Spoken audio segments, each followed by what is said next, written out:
Bienvenidos y bienvenidas a Lo Simple y No Vale. Hoy tengo el placer de contar por primera vez con Itziar García, periodista. ¿Qué tal estás? Muy bien, muchas gracias por la invitación. Bueno, también tengo el placer de contar por primera vez con Sara Santaolalla, periodista también. ¿Qué tal estás? Hola, muy buenas tardes. Yo soy analista política. El analista política. Y Jesús, tú que tantas veces entras, no sé cómo presentarte. Analista, Yo soy historiador, geógrafo, que estoy súper orgulloso de haberme graduado en su momento por la Universidad de Pablo de la Vida de mi Sevilla. Así que bastante contento. Y también soy funcionario, pero eso es otro tema. Pero bueno, la verdad es que estoy súper contento de estar aquí con unas excelentes analistas políticas y consultoras de comunicación política también hay por aquí, que me han chivado. y para que también te ubiquen un poco ellas, también estuviste en Ciudadanos. Sí, bueno, pero eso es como todo en la vida. Exacto. Soy un dinosaurio en extinción, que vamos a hacerle. Bueno, vamos a empezar a hablar de la comparecencia de Pedro Sánchez. Itziar, va a empezar por ti. No sé si quieres compartir tus impresiones y tirar algunos puntos de lo que ha sido la comparecencia.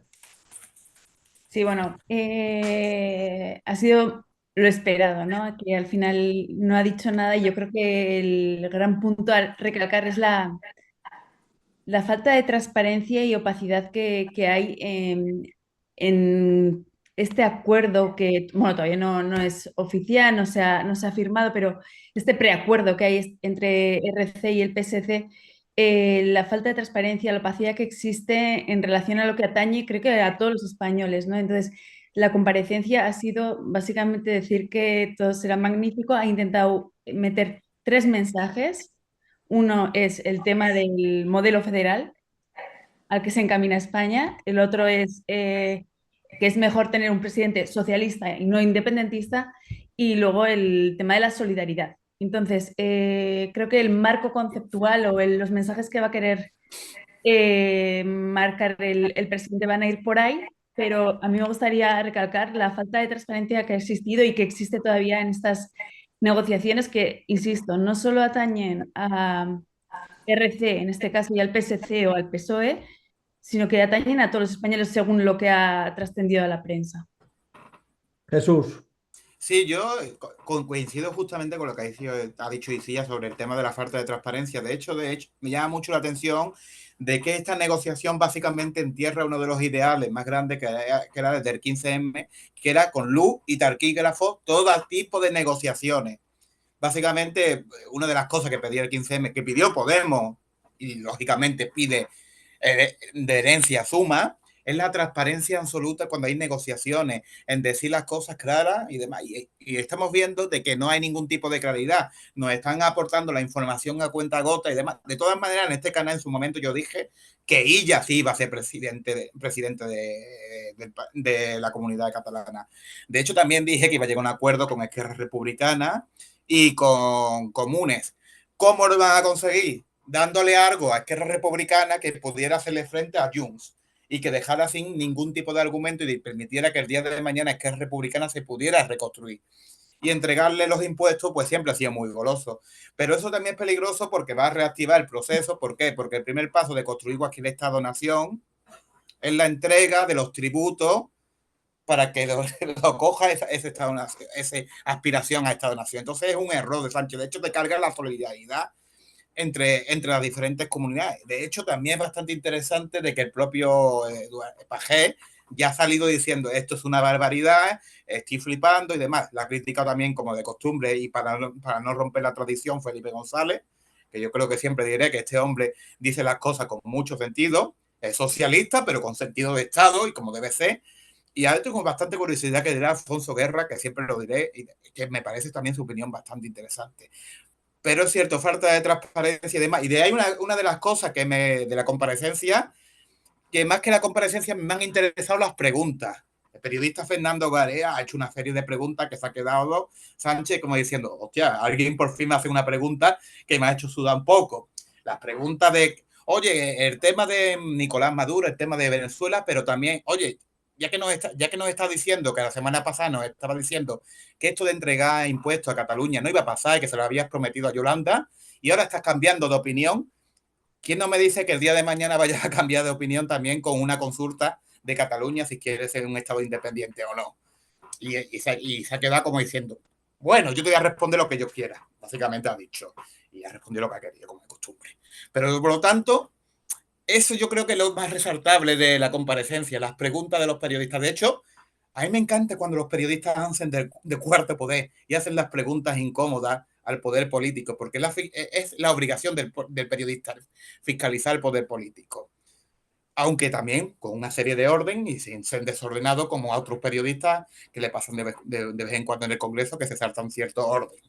Y aquí va una pullita a cierto conocido. Sara, ¿qué te parece un poco la comparecencia de Pedro Sánchez?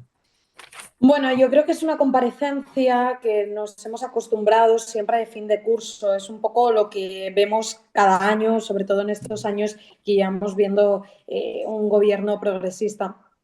Es verdad que a mí me gusta como comunicadora, como analista y sobre todo porque luego lo tratamos en los diferentes programas y en los diferentes medios, me gusta que se respondan a las preguntas que se hacen y que se ejercen y sobre todo de los compañeros que dedican su mañana, su tiempo y su trabajo a preguntar al presidente, a preguntar a los distintos ministros. Ayer también la rueda de prensa, el último Consejo de Ministros y esta rueda de prensa que tuvimos y que seguimos algunos profesionales de la materia, vimos cómo tampoco los ministros contestaban gran cosa y cómo además, primero, no se puede repreguntar y segundo, luego son muy pocas preguntas las que se contestan. Creo que Fernando Garea ha preguntado muy bien esta mañana y que no ha sido contestado ni una, ni dos, ni tres preguntas de las que realizó esta misma mañana.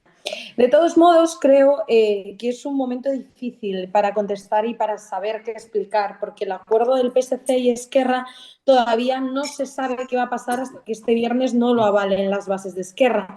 Entonces entiendo también que es complicado para el Partido Socialista y, por lo tanto, para Pedro Sánchez, el secretario general del Partido Socialista, no solo el presidente, porque hoy le han preguntado por cómo, o sea, le han preguntado en materia y de cara a este gobierno, a este primer año de legislatura, pero también como presidente y como secretario general del Partido Socialista.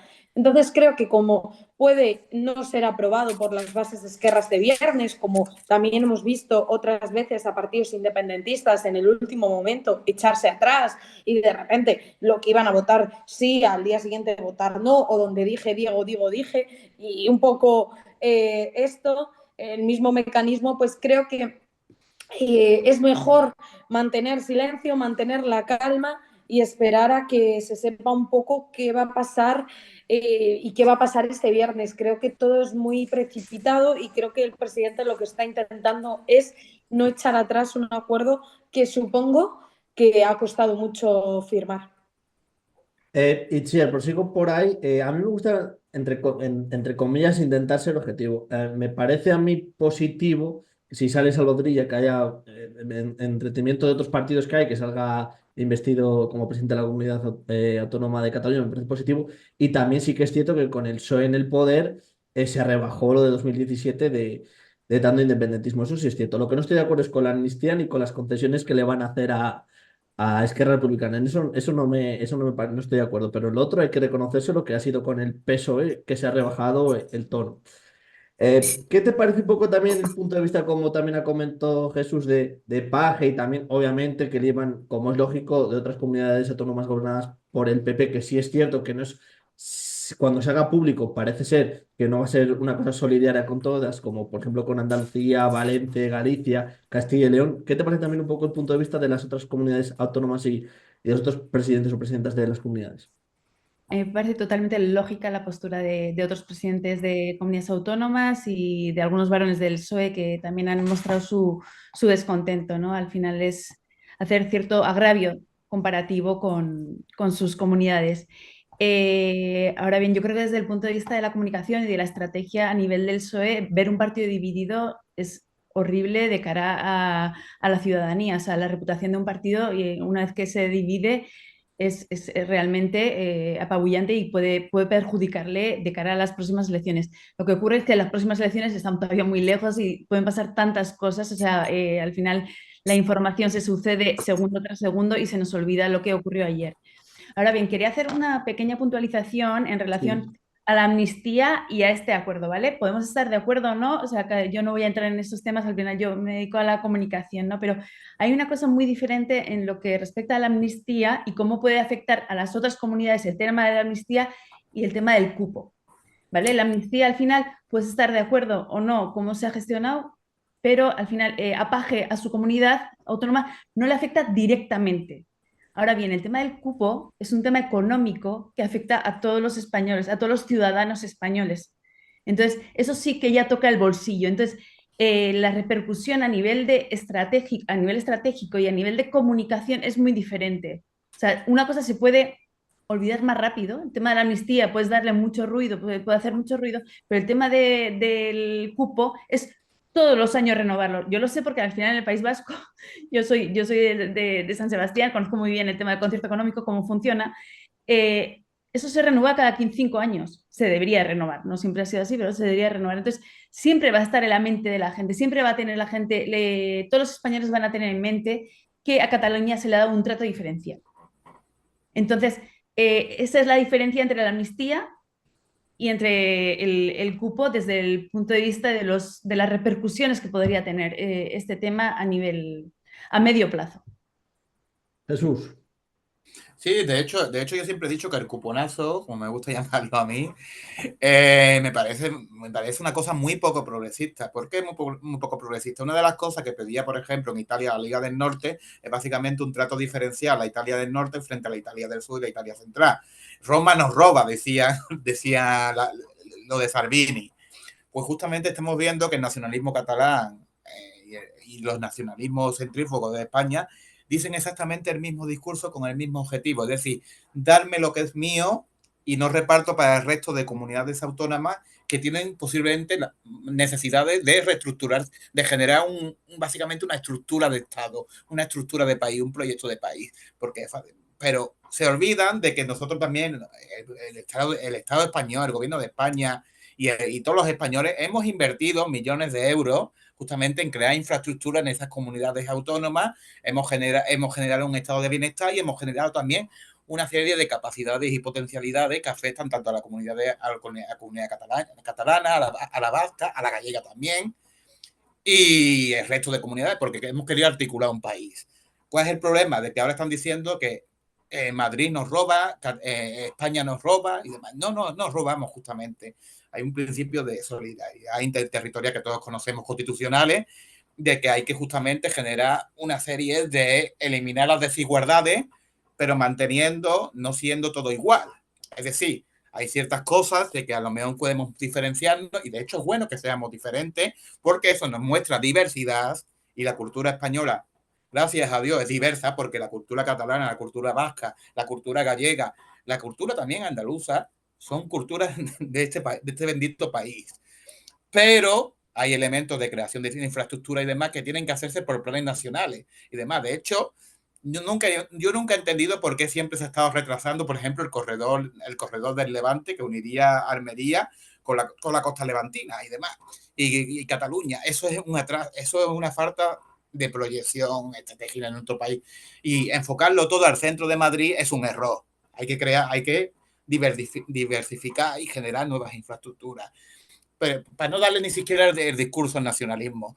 En cualquier caso, me llama mucho la atención que un gobierno progresista acabe comprando argumentos de la burguesía catalana y la burguesía de las diversas burguesías. No lo entiendo, la verdad, cuando realmente el progresismo siempre ha sido básicamente buscando la igualdad de todos los ciudadanos de este país y el bienestar del conjunto de los ciudadanos, no que hayan ciudadanos de primera y de segunda en función de las comunidades autónomas. Eso es lo triste. Pero bueno, ojalá que haya un cambio de perspectiva, de visión en el Partido Socialista Obrero Español. Ojalá.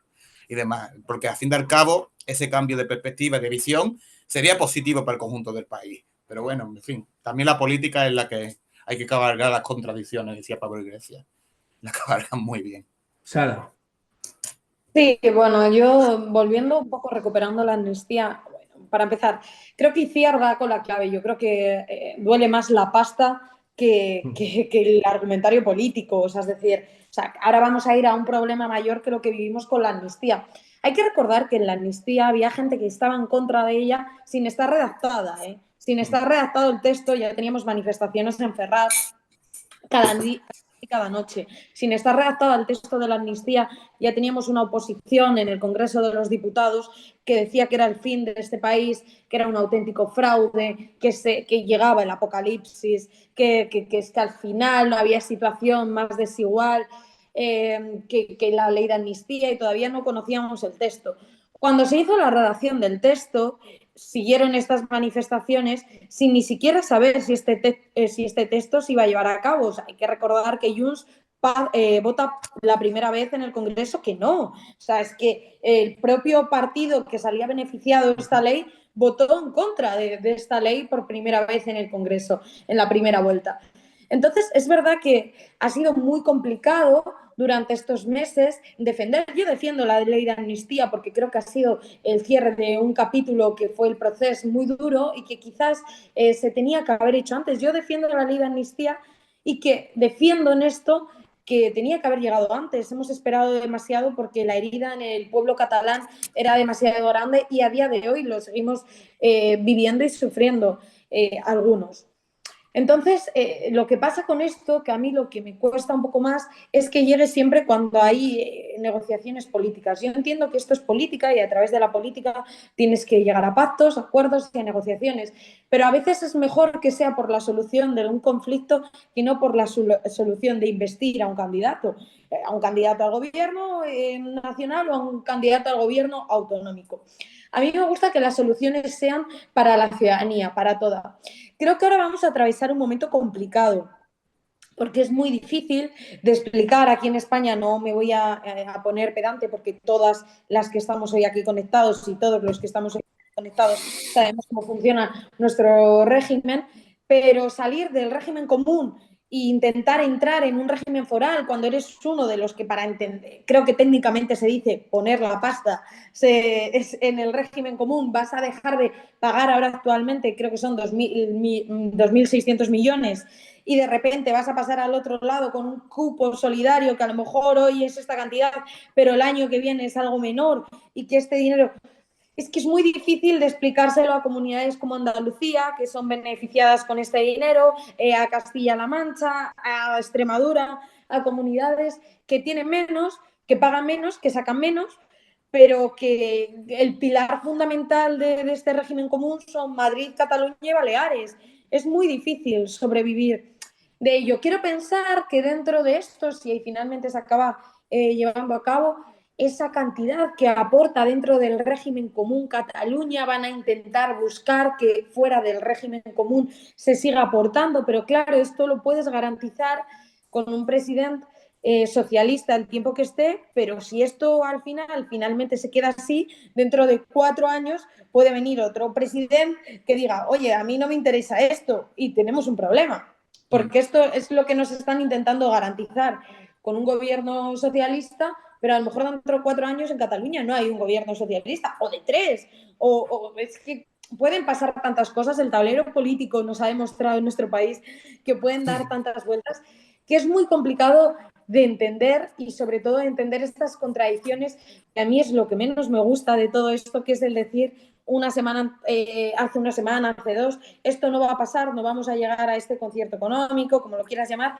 y luego llegar finalmente. Es muy difícil de entender. Aún así, dentro de todo este apocalipsis de amnistía, de ahora concierto económico catalán, de Salvador ya ganando las elecciones, tenemos los mejores datos de empleo de la historia. Tenemos, hoy anunciaba el presidente un acuerdo con la patronal, que si pensiones, que si salarios. Oye, nunca habíamos tenido una subida del salario mínimo interprofesional como la que hemos tenido en este gobierno. Nunca habíamos tenido unas pensiones tan dignas. Nunca habíamos tenido tantas cosas, que es una pena que se enturbien con mucho argumentario político por parte de la oposición. Eso sí, a todo esto, crítica, autocrítica, trabajo, seguir trabajando y seguir mejorando la vida de la gente, que para eso votamos los que votan y los que votamos a gobiernos progresistas. Itziar, Jesús, ¿quieres decir? ¿Qué quieres decir? Sí, bueno, que hay una cuestión que tiene en la amnistía, sí hay un tema económico. Básicamente es el tema del desvío de fondos públicos para cuestiones políticas, para cuestiones del Procex. De hecho, el Tribunal de Cuentas de nuestro país, ese gran tribunal que tenemos ahí, ha emitido creo que es si no recuerdo mal, ¿cómo se dice esto?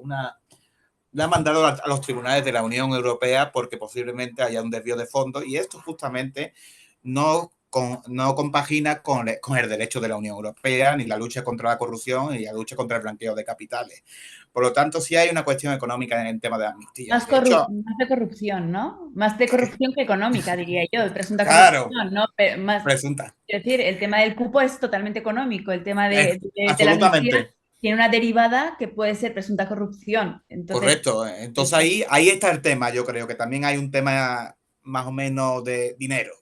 Pero bueno, y de hecho se ha paralizado el tema de aplicación de amnistía justamente por lo que ha elevado el Tribunal de Cuentas a la Unión Europea. Entonces, vamos a ver también cómo se desarrolla esto y demás, porque yo creo que es que van saliendo noticias continuamente, van saliendo temas continuamente, que no sé si son crisis, no sé, podemos llamarlo crisis reputacional para el gobierno, porque son continuas, pero que se le acumulan, pero eso también, mi teoría es que también lo hace inmune, porque se acumulan tantas crisis reputacionales que es como el meme de los Simpsons, del señor Van, cuando me empieza a meter todas las enfermedades y dice, no, pero yo soy invencible, ¿no? Porque no me muero con tantas enfermedades. Dice, no, usted no es invencible. Y se va, soy invencible.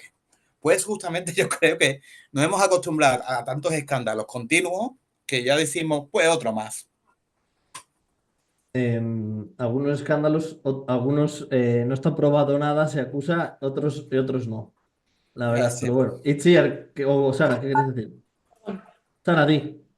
No, que hablando de escándalo, a mí sí que me gustaría decir hoy, ya que hoy, 31 de julio, hoy han condenado a The Objective por mentir. Hoy han condenado a un medio de comunicación, a un periódico, que han contado muchos bulos y muchas mentiras durante mucho tiempo, y hoy ha sido condenado por el escándalo que fue esa noticia de Begoña Gómez, la mujer de Cantabria, pero a la vez la mujer del presidente, pero a la vez la mujer de... Y por lo tanto, ese recorte de prensa que ha ido en una denuncia en la que ha sido presentada y que el juez Peinado está investigando a Begoña Gómez por una denuncia de recortes de periódico, y entre ellos una noticia que hoy ha sido condenado el periódico The Objective. Nada, simplemente como escándalo a añadirlo. Los medios de comunicación de un lado y de otro, desgraciadamente, tienen condena. El Plural, por ejemplo, tenía una condena por inventarse noticias sobre una víctima de ETA. Así que yo creo que es triste que... No, es triste justamente que haya medios de comunicación de que no verifiquen la noticia y no intenten. De hecho, también el Plural tenía el tema de los 2 DNI y el agente de servicio secreto juez Peinado. En fin, nunca entenderé de ese bulo, la verdad. Hay que tener cuidado con lo de equiparar medios y equiparar cosas. No es lo mismo.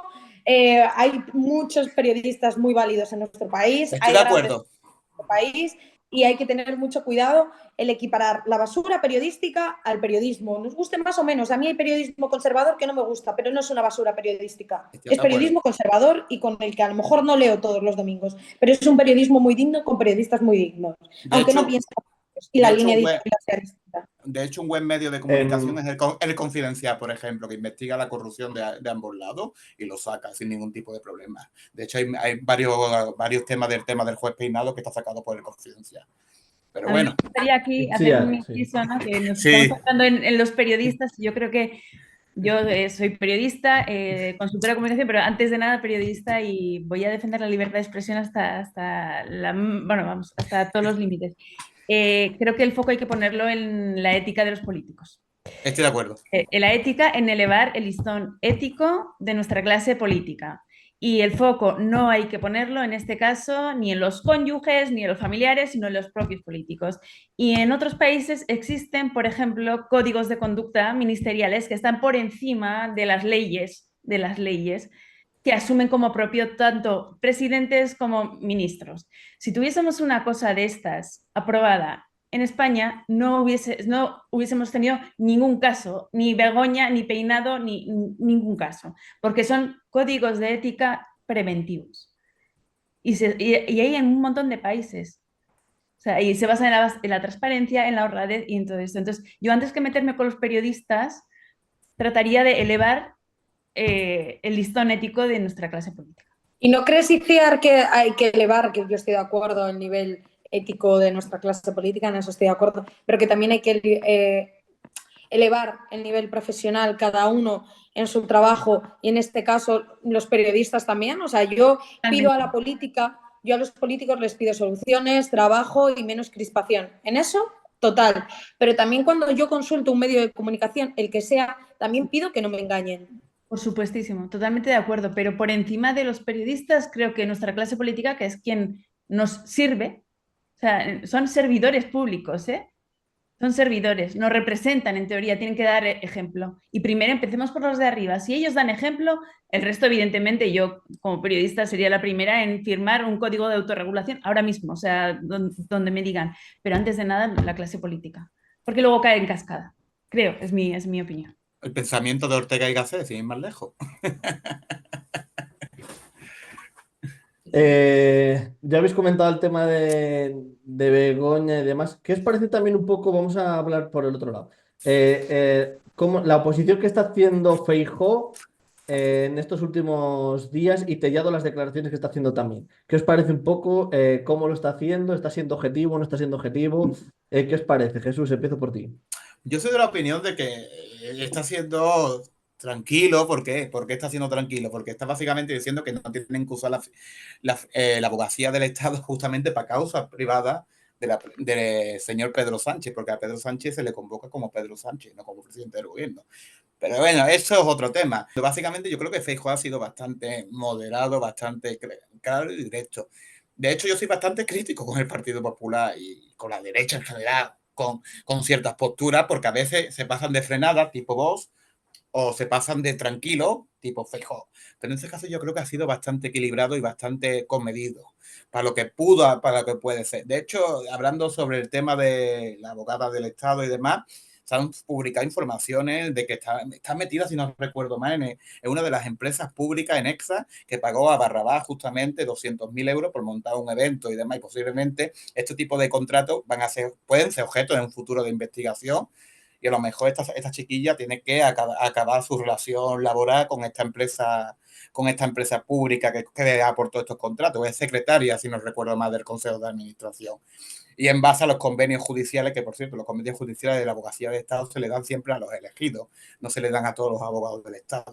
Eso es otra cosa que sería bastante interesante echarle un ojito de vez en cuando a ese tipo de convenios. Pero bueno, en fin, me parece que creo que la postura de Feijóo es bastante moderada y tranquila para lo que puede ser tema. Y después tenemos otra postura un poquito más extrema y demás, que tenemos la de Vox, que es bastante contundente y durilla, para mi opinión, para mi gusto.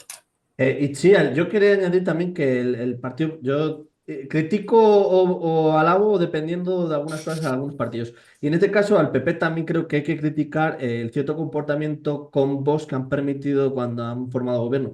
En algunas comunidades, algunos miembros de Vox le han dejado irse de la mano y no han tomado ninguna medida, porque yo creo que ha habido demasiados capítulos, tanto en Valencia como en Baleares, que deberían haber sido más críticos y haber condenado más las actuaciones de ciertos miembros del partido Vox. Itziar.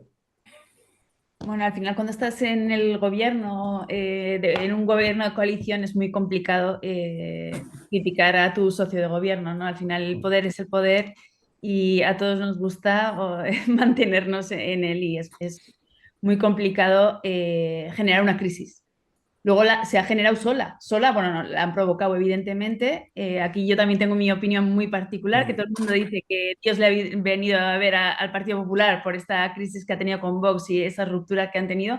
Para mí no, todo lo contrario, yo creo que para el PP ha sido nefasto lo que le ha ocurrido, porque ahora va a ser el Partido Popular quien tenga que pedir a Vox apoyos cada vez que quiera sacar algo adelante. No tiene otros socios, en estos momentos no puede pactar con los nacionalistas ni en el País Vasco, porque en el País Vasco el PNV está atado de pies y manos con el PSE, en este caso, y en Cataluña con Junts y RC, evidentemente, ¿no? Entonces, el único socio posible del Partido Popular es Vox en estos momentos. Entonces, va a tener que pedir ayuda muchas veces a Abascal. Entonces, no sé hasta qué punto ha sido beneficioso para ellos.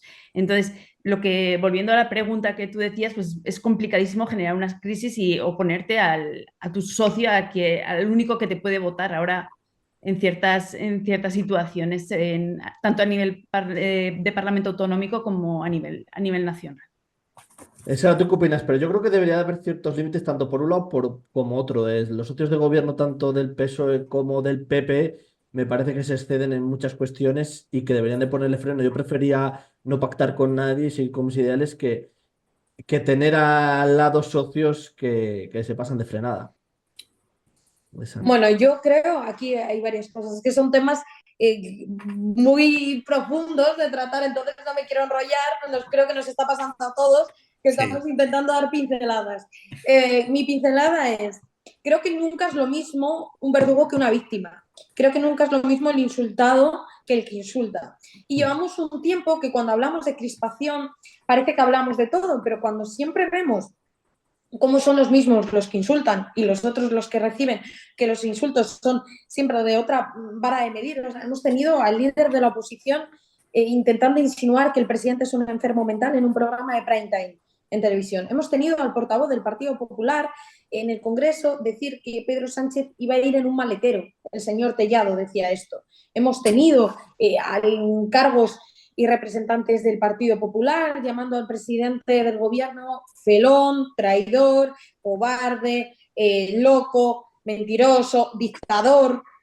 Es que hemos tenido unos adjetivos calificativos, unos insultos bastante duros. Hemos tenido a la presidenta de la Comunidad de Madrid llamando en el Congreso a los diputados al presidente del gobierno hijo de puta.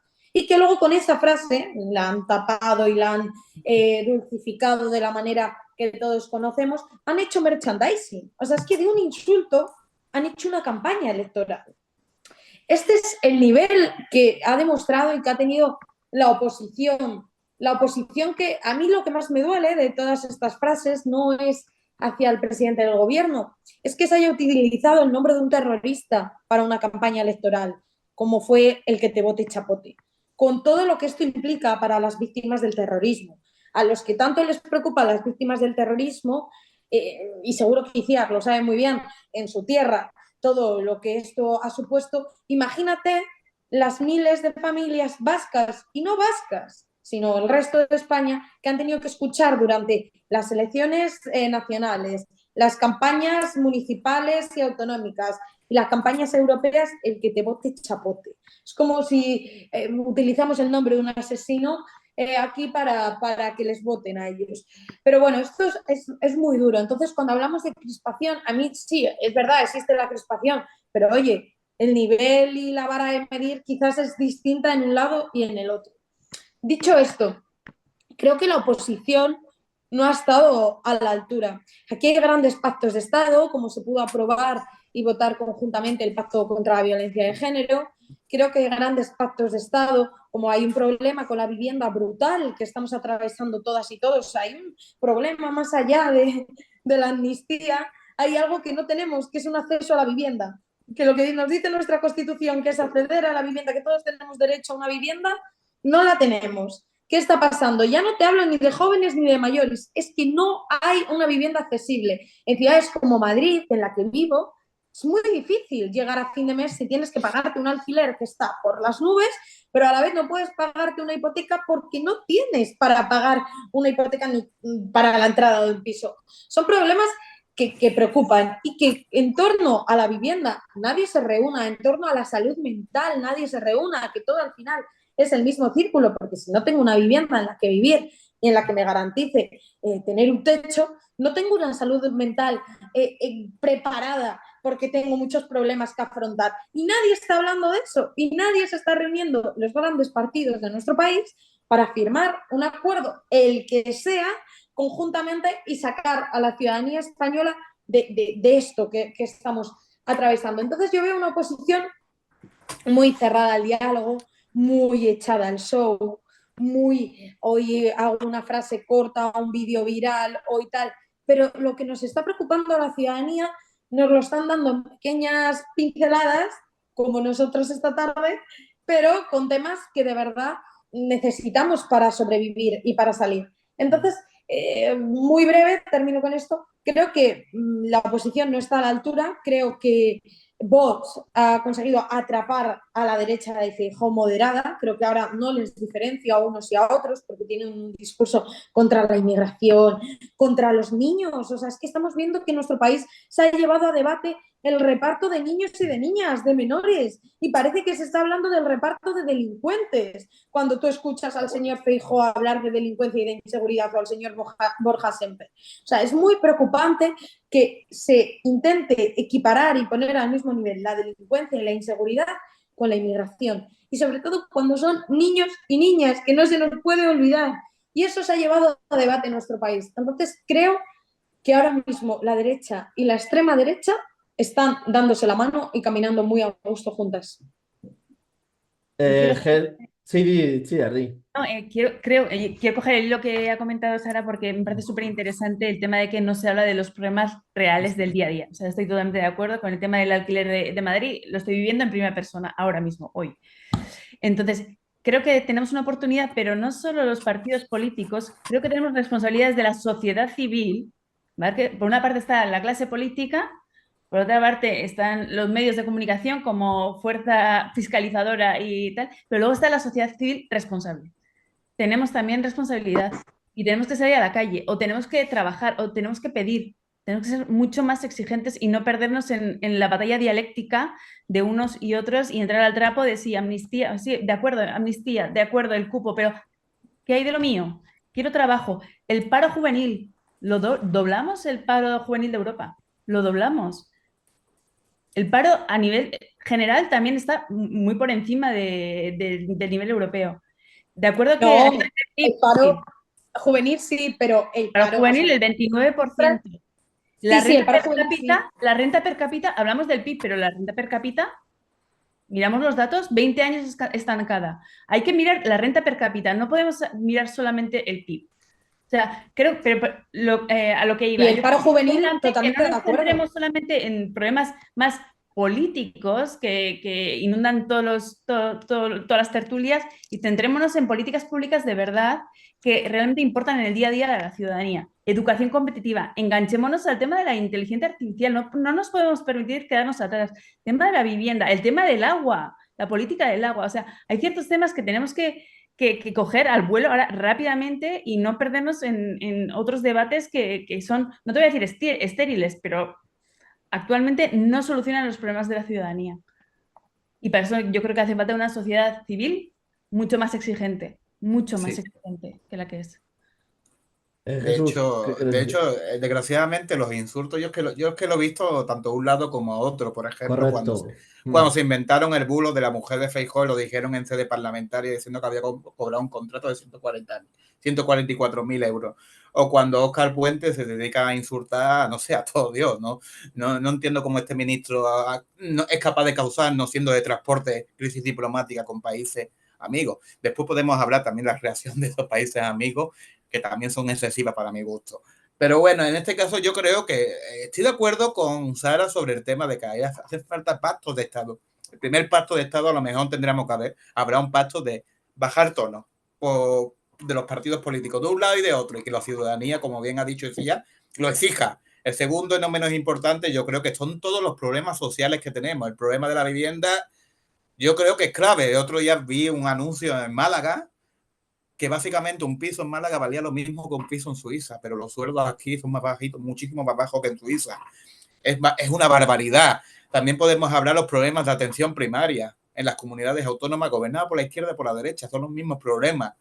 Y eso no se trata, no se quiere tratar y demás. Nos centramos básicamente en lo que yo llamo también el ruido mediático, en lo que genera titulares, pero la salud mental, el tema nuestro el tema de la vivienda, el tema de la atención primaria, el tema de todos estos temitas son básicos y demás, pero ¿por qué? ¿Por qué no se habla? También he llegado a la conclusión que existe una quiebra del contrato social que teníamos.